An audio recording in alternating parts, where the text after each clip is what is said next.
Dobro jutro, pozdrav svima, dobrodošli na još jedan video na kanalu Farmer Experience DP. Moje ime je Dušan Protić.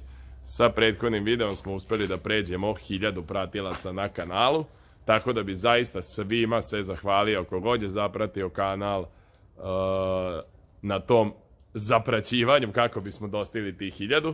Sada naravno je cilj da idemo na više i više i više.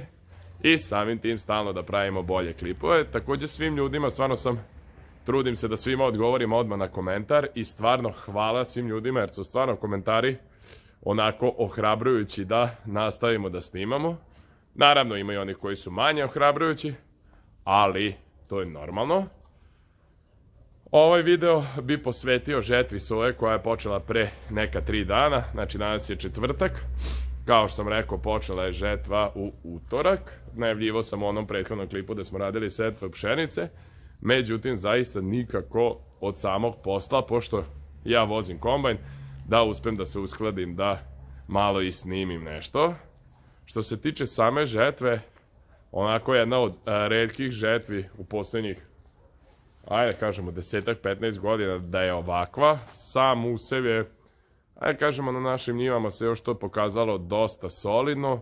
Za sada je tu negde prosek malo jače od tone. Odnosno, ajde kažemo, vrti se negde od 950 do 1100-200 kila, zavisnosti od njive. Jer su u pitanju sve kasnije sorte i kasnija setva, što je zaista se izgleda ovaj put pokazalo kao dobro. Iz razloga što ljudi na ostalim parcelama imaju 500 kila, 600 kila, tako da sa ne nekim preterano velikim tehničkim merama, ali izgleda ta kasna setva je doprinela da rezultati budu dobri. Ono što imate priliku da vidite iza mene je kombajn sa kojim smo radili prethodna 3 dana, međutim stvarno je onako žetva teška za posao, iz razloga što stabljika je zelena, maune su zrele, negde ima i zelenih mauna, međutim druge se otvaraju, zemljište zbog svih ovih prethodnih kiša jako mokro, ujutro je rosa velika, do nekih 10-11 sati je rosa, ne možemo da stignemo pre toga da krenemo. Kad krenemo, hajde na nekim njivama stvarno zbog samog kombajna i možemo da razvijemo neku brzinu od oko 7-8 km na sat, međutim ako je soja niža, ako je potrebno skroz pustiti header, dešava se da pokupimo zemlju i onda samim tim se dešavaju i problemi. Prvi dan počinje žetva, odlazimo sa kombajnom koji do sada nismo probali i ono što se dešava ću vam sada pokazati u slici.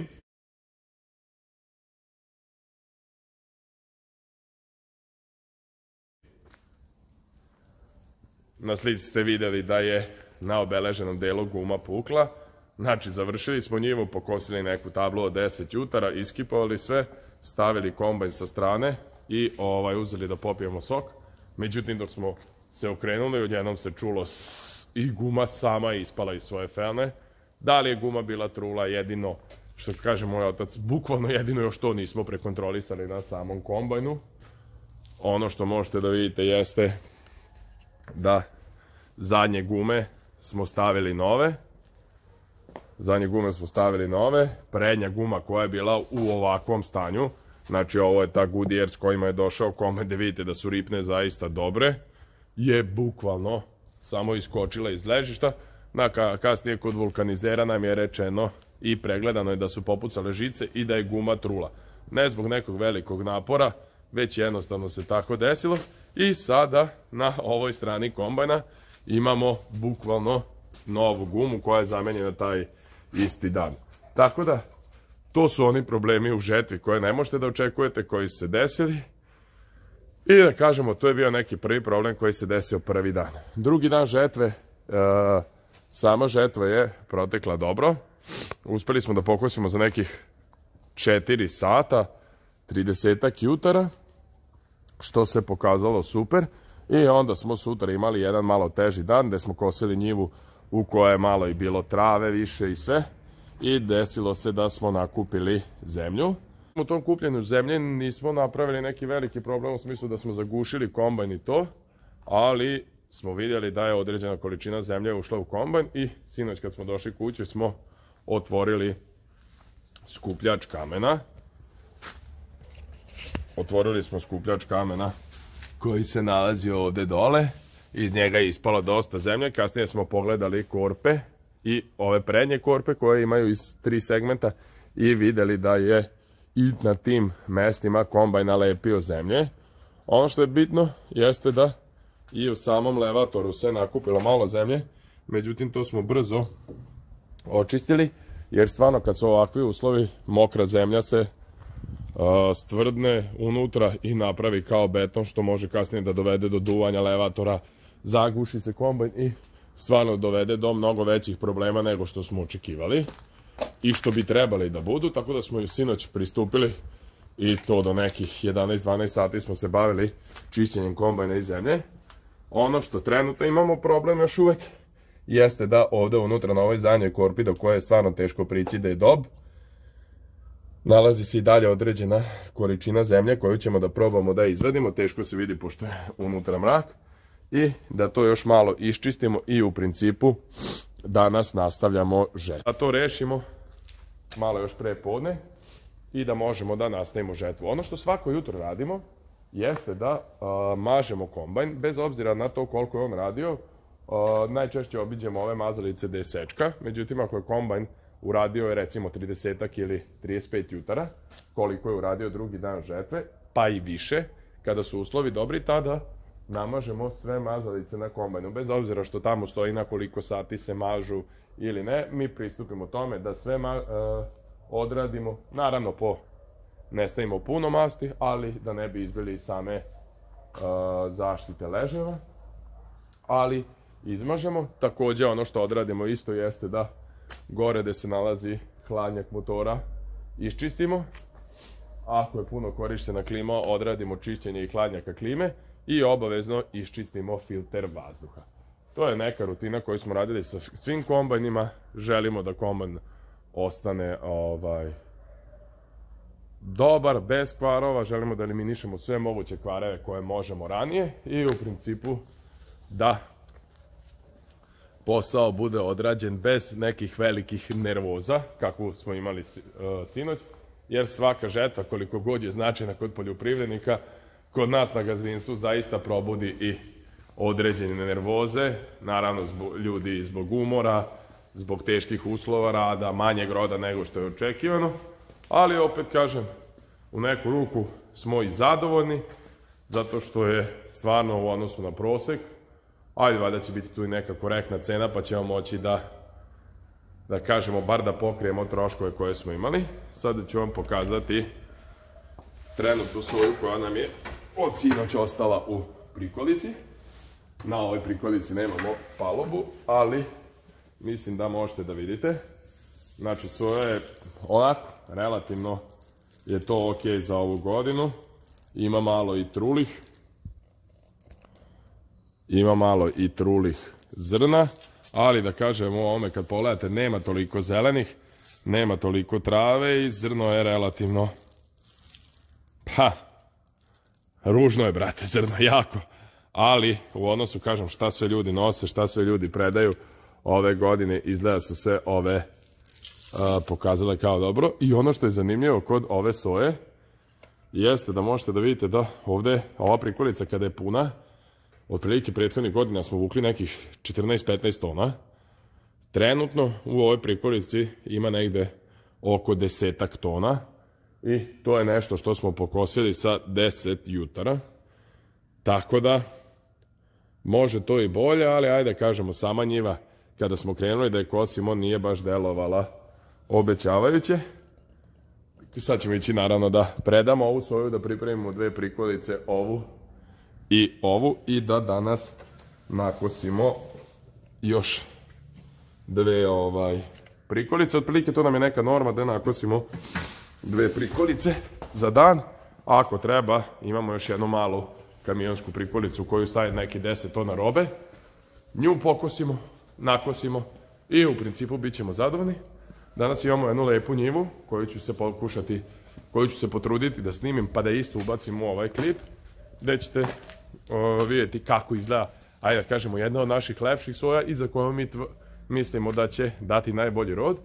Sa nje smo htjeli da ostavimo za seme. Što se tiče sorti koje smo sejali ove godine, sve su Rubin i Vendi. I mogu vam reći da, po nekom mom mišljenju, je kod Rubina, Rubin je mnogo bolje odreagovao na ove promene.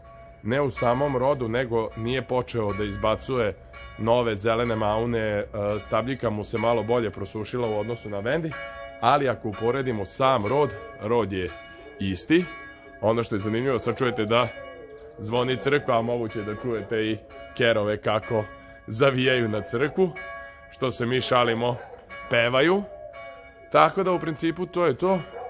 Idemo da mažemo kombajn, idemo da izduvamo filtere, da probamo da očistimo još malo zemlje što je ostalo u zadnjoj korpi i nastavljamo sa žetvom, pa se nadam da se uključujem ponovo.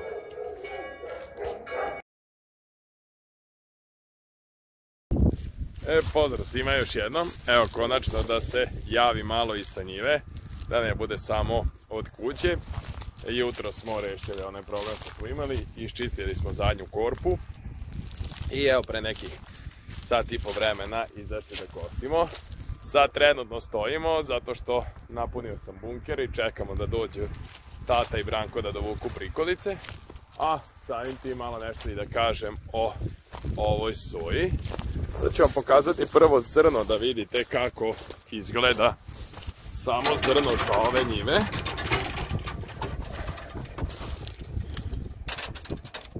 Znači, relativno to dobro za ovu godinu po meni izgleda. Vlaga je nekih 14%, međutim sada duva vetar pa se nadam da će se i sama vlaga smanjiti. Tako da od ovog vetra očekujemo da će u drugom, trećem košu već ona pasti ispod 12, odnosno pasti ispod 13 i kada se ukombinuje s ovim bit će to zadovoljavajuće za ovu godinu. Ono s čime smo se susreli na ovoj njivi u odnosu na ostale jeste da ova njiva nam je naša, znači u našem vlasništvu je njiva od 15 jutara i mislim da će ona dati najveći rod. Ovo je potez livade u selu Tovariševo.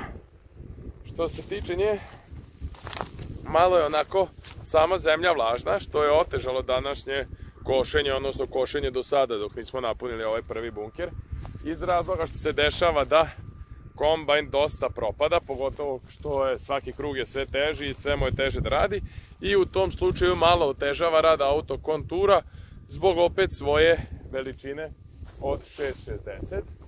Tako da onako malo sporije se ide, a iskreno da vam kažem, znači brzina kretanja je negde oko 6 km danas, a i trudimo se da pokupimo svaku maunu. Sad što se tiče ove njive, sad ću malo pokazati soju. Sad koliko možete da vidite, dosta to dobro izgleda, nema toliko zelenih zrna, zelenih mauna. Međutim, šta je problem? Ako vidite, ova je već počela da se otvara, ako pipnete to dosta pucka, a naravno postoje i nove koje su ponovo, da kažemo, odradile svoju vegetaciju i evo imate zelenu stabljiku, ponovo dobila lišće, a sama mauna kad je pipnete to je dosta dobro izda.